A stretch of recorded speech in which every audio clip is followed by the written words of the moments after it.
Здравейте, днес ще гледаме моят макет на 0123. Сега, нека да не се бавим и да видим в историята на истинският локомотив.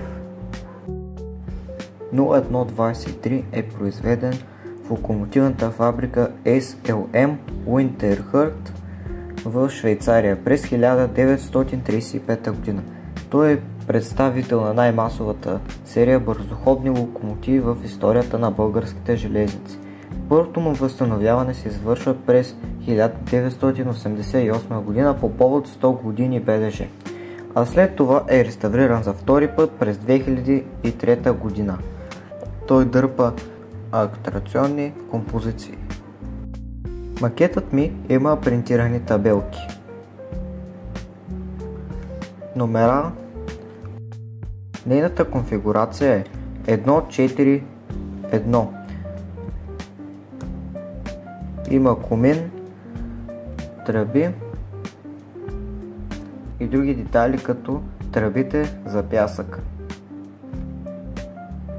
Има електрогенератор, малки фенери и буфери. Отзад тендерът не е много точен, но наподобява истинският. Батериите се намират отгоре. Като се повдигне коминът, може да изкарам батериите. Вътре им са поставени две батерии 2 пъти А по волт и половина.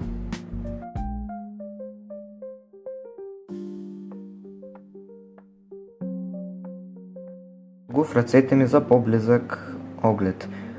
Виждаме тук ключът, който е за пускане. Той е на батерии, както видяхме. Той е 1:60 и е с междурелсие 2 см и 5 мм. Без да се бавим, нека да го видим в движение.